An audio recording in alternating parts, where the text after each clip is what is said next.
Hey, and welcome to a new Liberty's Lantern. Today, you'll notice that we're changing our format a little bit. We're actually now doing pre-recorded shows. That's going to allow us to do more conversations, more recordings, and we're going to be talking about more things about liberty. So I look forward to that. The other thing you'll also notice is that we are now cross-posting these videos. They're going to be on Facebook and on YouTube, so I'm really excited about that. We've been getting a larger and larger feedback and viewership every single week, so I'd really like to thank everyone who is viewing and sharing these videos and getting the message out about Liberty's Lantern and liberty overall. I'd also like to say that this week's topic is going to be one that I am not looking forward to, but I feel that we really need to discuss.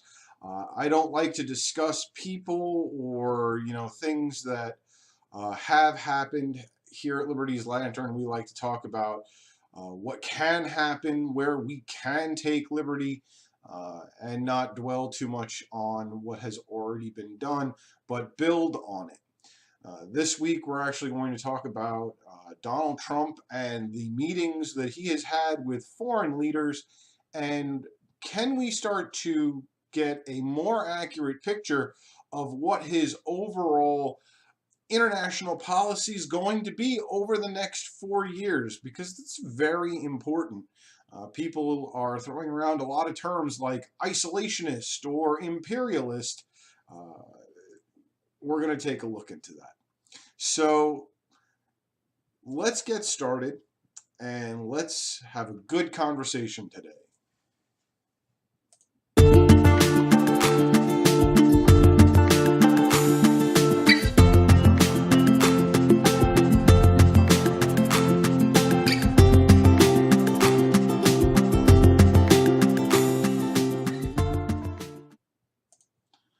So at the time of this recording, so far, Donald Trump has met with May, the Prime Minister of England. He has met with Abe, the Prime Minister of Japan, Trudeau, the Prime Minister of Canada, Netanyahu, the Prime Minister of Israel, Kinney, the Prime Minister of Ireland, and now also Angela Merkel. So he's actually kind of made his way around a lot of the powers of the Western world, both major and minor. And there are some overreaching trends. First of all, his format's very fixed, and I think that's probably actually a good thing. He likes to invite them in. There's a meet and greet on the steps, which is covered by the press, then a closed meeting, either a luncheon or a dinner, then a wrap-up press conference, which is pretty standard. I'm not going to say that that's anything crazy.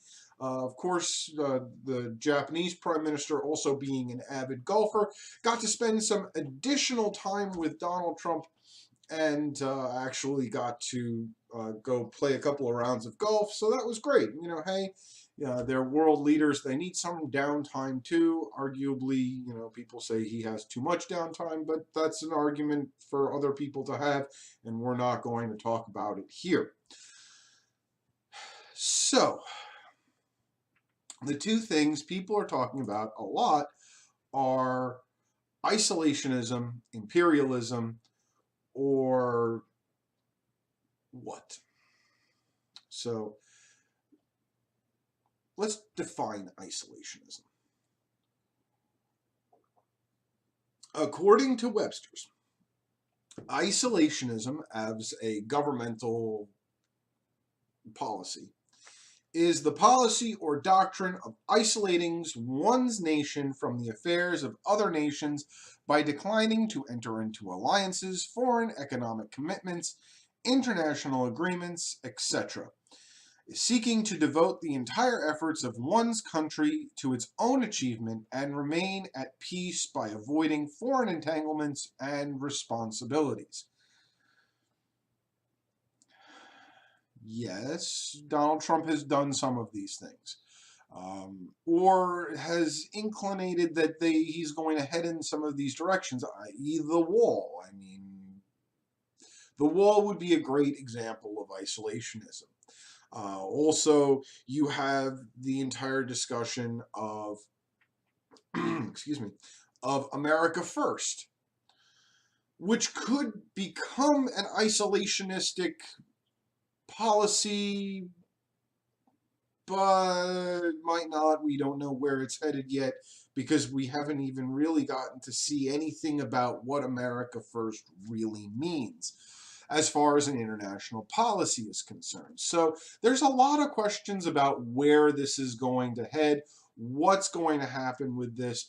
But all indications, especially with the foreign leaders that he's meeting with, the fact that he's talking about NATO, the fact that he's talking about the European Union, and a lot of people don't agree with a lot of the things that he's saying, and a lot do. More importantly, the nations that he's talking about don't agree, but whatever. That, again, is a conversation for another time. But every indication that we're seeing so far would indicate that we're not headed towards a period of isolationism. More or less, we're looking at something else. So let's take a look at the definition of imperialism. Imperialism, according to Webster's, is the policy of extending the rule or authority of an empire or nation over foreign countries, and or of acquiring the holding colonies and dependencies. Advocacy of imperial or sovereign interests over the interests of dependent states. Imperial government, rule by an emperor or an empress. So there's a lot more of an argument for this. We're going to look at, are we going in the direction of a 21st century empire? Are we looking at something new or a development of things that already exist? And my research might scare you.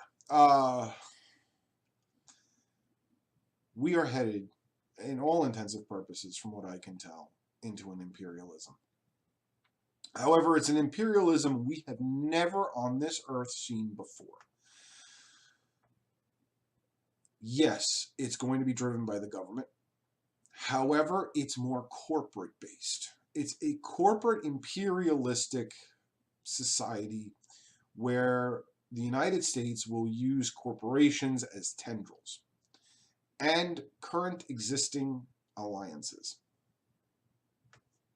First of all, many, not all, but many of the nations that Trump has already met with are from NATO.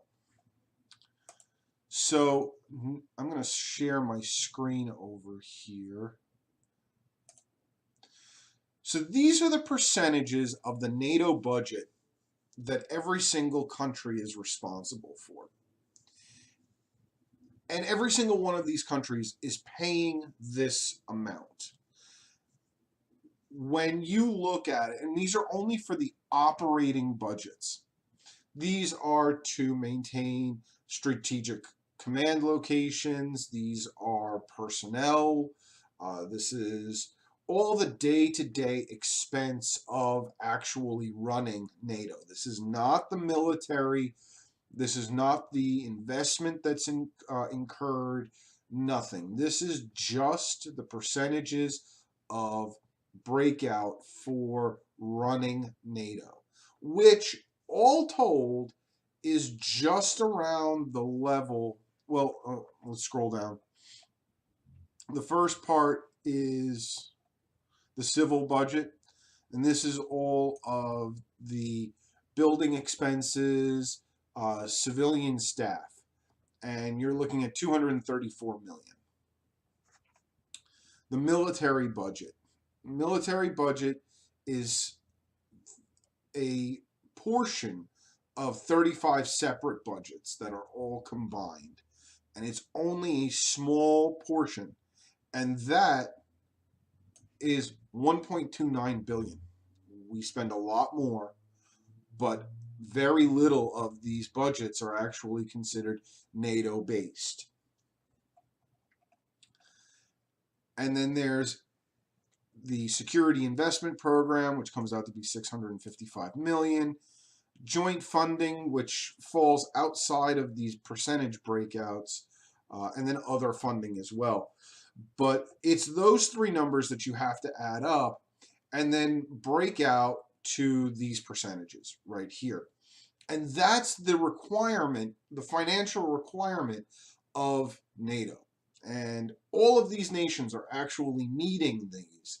This is not a question or anything like this. This is part of the NATO agreement, the NATO alliance, and every single one of these nations is actually funding it.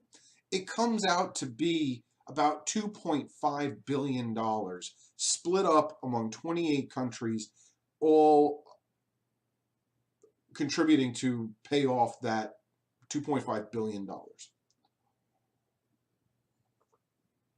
This is this isn't a question. No one's questioning this aspect. What people are questioning is in 2014, NATO came together, and after all the increased terrorism and all of the increased threats to Western nations, the potential saber rattling of Russia, a whole host of integers that everyone came together on.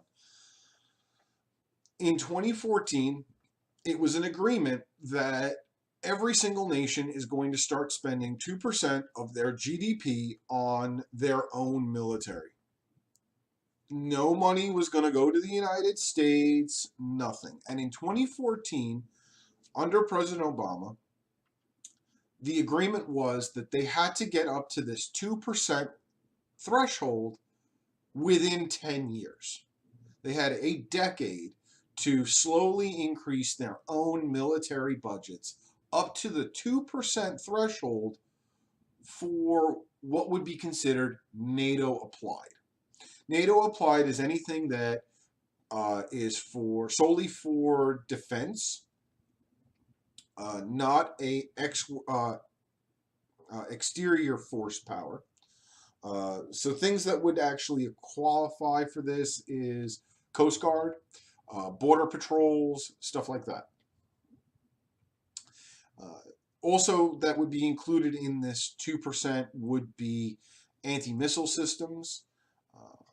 You would have also expenditure for international sharing of intelligence systems. You could actually get a lot of things into this 2%, or things that directly protect the North Atlantic, or anything that would be actually encompassed by this treaty. So this would be also sonar listening posts. This would be anything that you could really come up with that would be a betterment for all of these nations. So this was established in 2014, and they had till 2028. Actually, it was established in 2014, went into effect in 2015, and they would have until 2025 to accomplish this 2% threshold. And most nations have actually shown a great increase in their spending. One of the few exceptions is Iceland, but they don't even have a military. So yeah, they're finding it hard to actually start creating this ball rolling. They have actually decreased their overall spending down to 0.1% of their national GDP. But all other nations, especially France, Germany, especially with the increase of terrorist attacks in these nations, have seen growth, substantial growth in many occasions, to actually achieve this 2%. So I had it up here.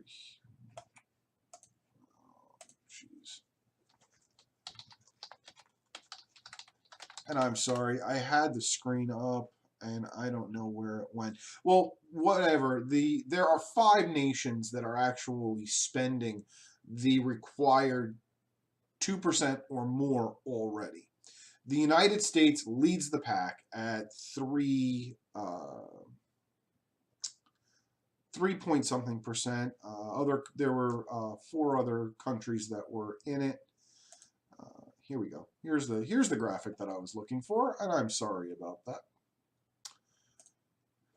So spending on the GDP, obviously, like I was saying, the U.S. is at 3.61%, Greece at 2.38, which is actually shocking to see that they're on this list, that they're already achieving their GDP spend rate because they're in such financial difficulty. Obviously, the United Kingdom is already there at 2.21%. Estonia, small country, but hey, they are already there at 2.16%. Poland screeches in at 2%, and then you start having France, Turkey, Germany, Italy, Canada, and the list goes all the way down, ending with Iceland, like I said, at 0.1%.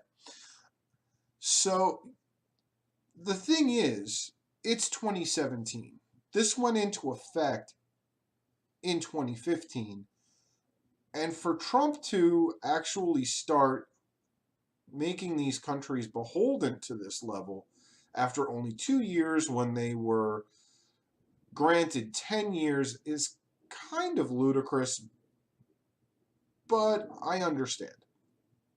And remember, we're spending 3.61% of our GDP, which is only a portion of our total military spending, but this is only material that is applicable to NATO.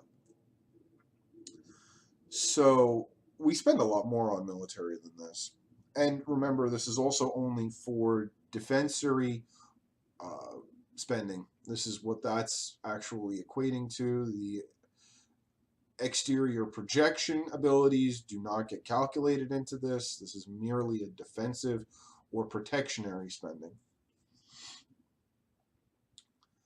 So now a lot of these nations, because they live so deeply into NATO territory, like France and Germany and Italy, most of what they actually do spend on military, probably about 80%, actually does qualify for this 2%. Other countries like Estonia, with Russia being on the board, probably also 80 to 90% of their entire military budget actually does qualify. So it's understandable where a lot of these are already achieving the spending agreements that they had with NATO.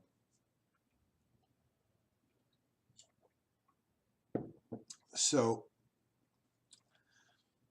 but it's kind of unfair to start holding them to the fire when the agreement was 10 years and we're only 2 years into it.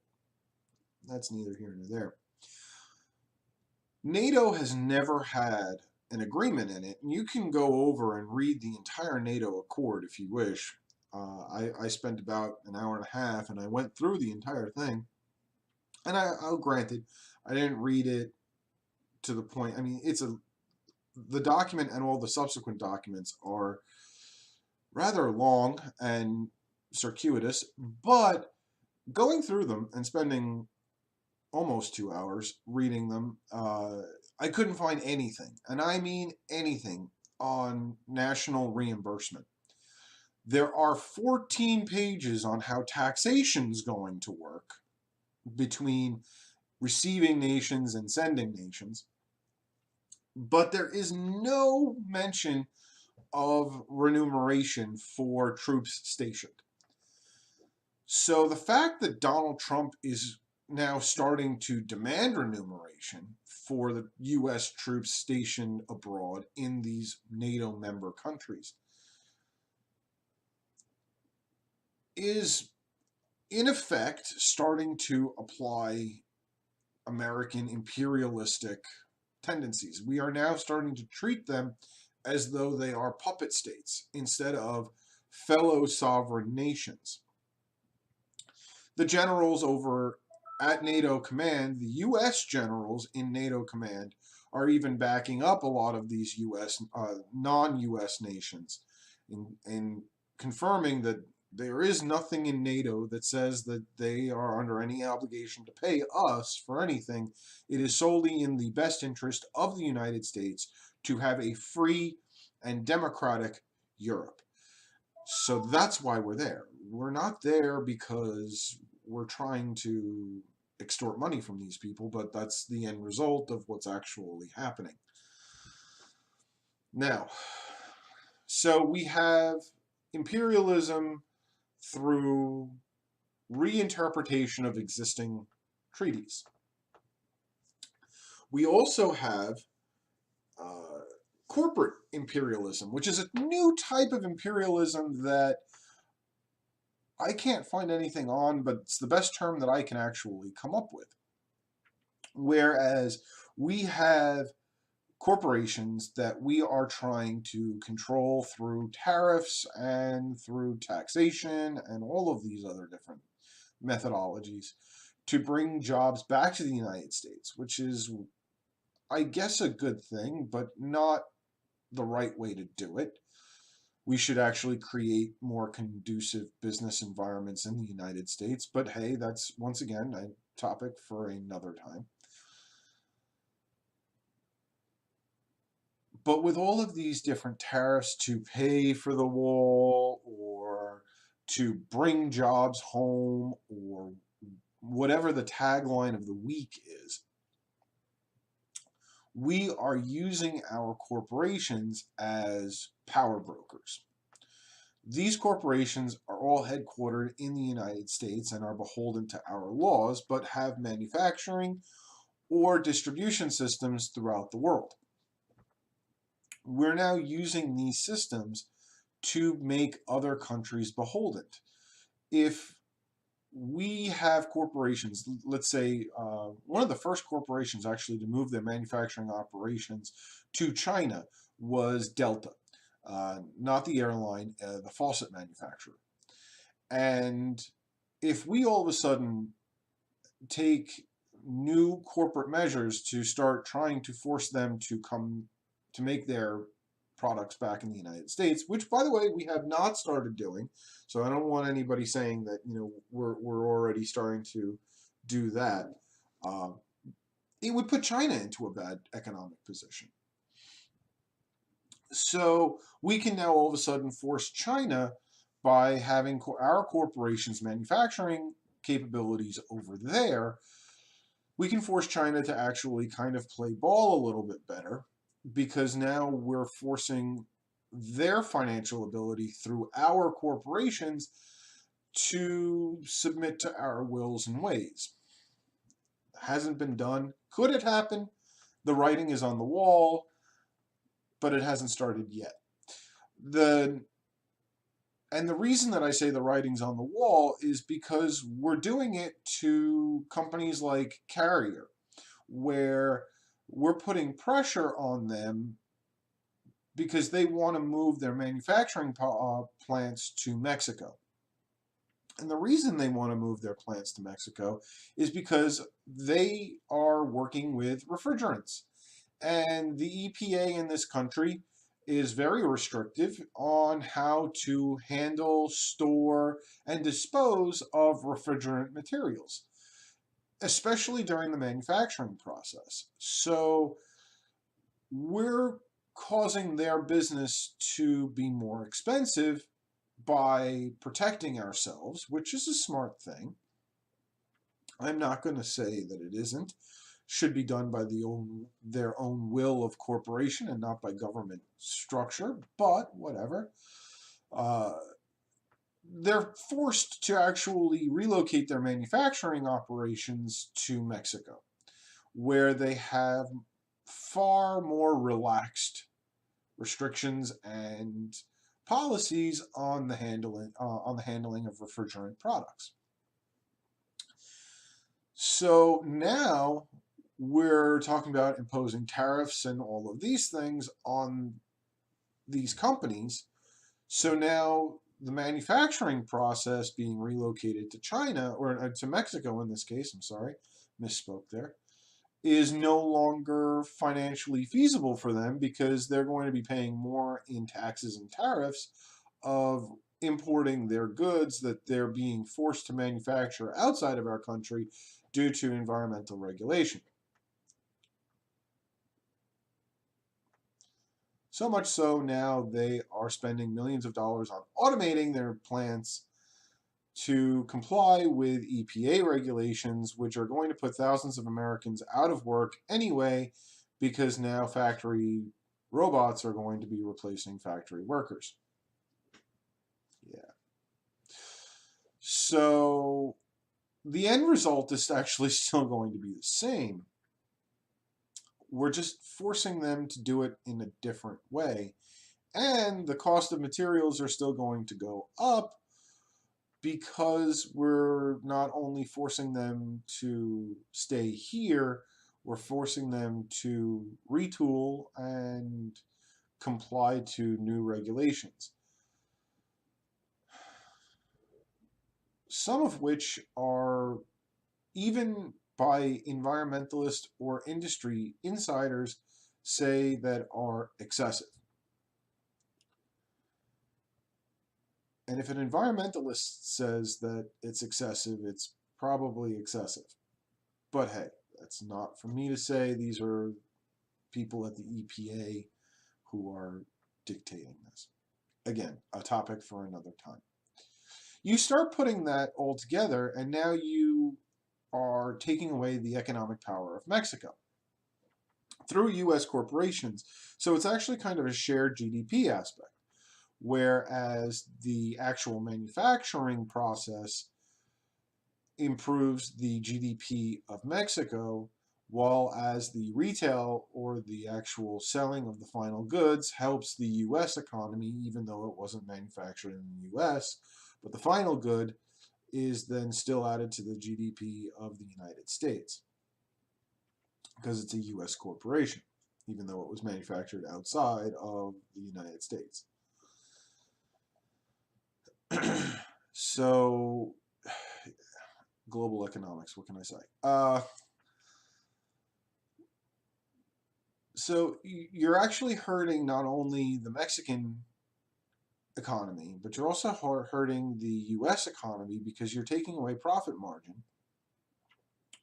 or you're unjustly increasing the cost of a good to force them or shoehorn them into producing in the United States, which may have the reverse capability of not helping but hindering our own economy by not letting business do what business does best, and that is conduct business.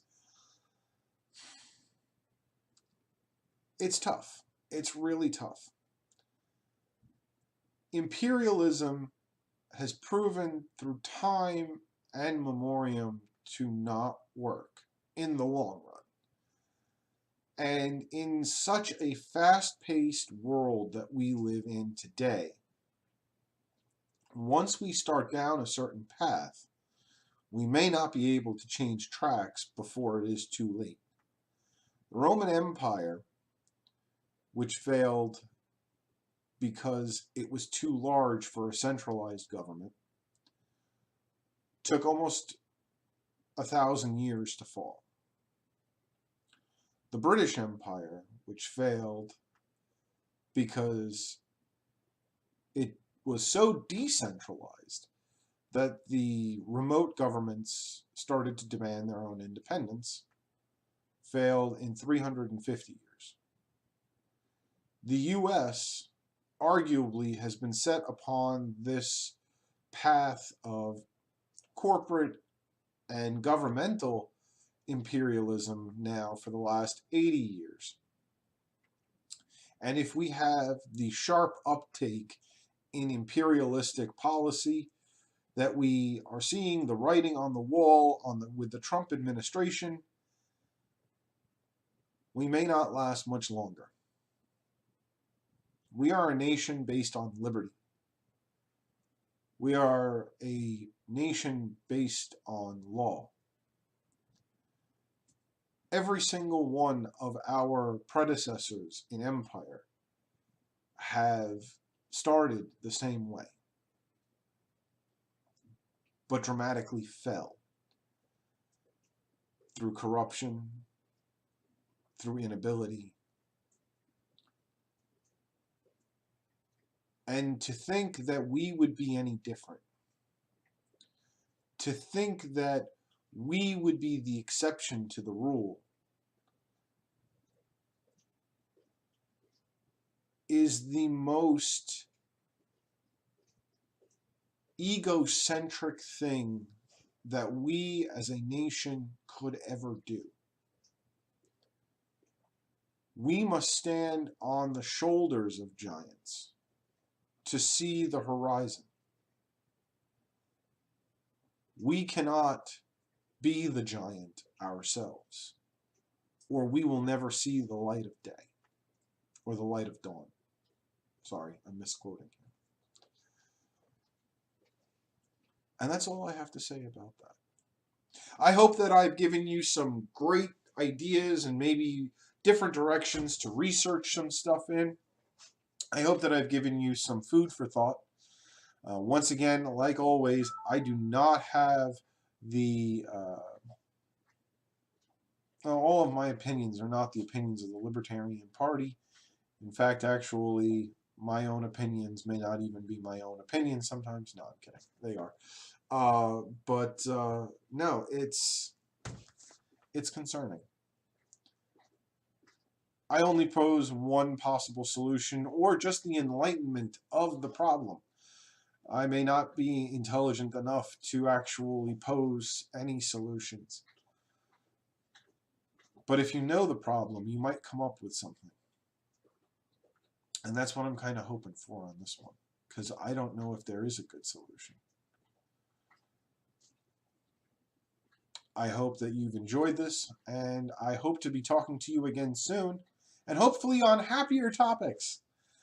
So you have a great one. Enjoy your week, and we shall see you next week with a new topic for Liberty's Lantern.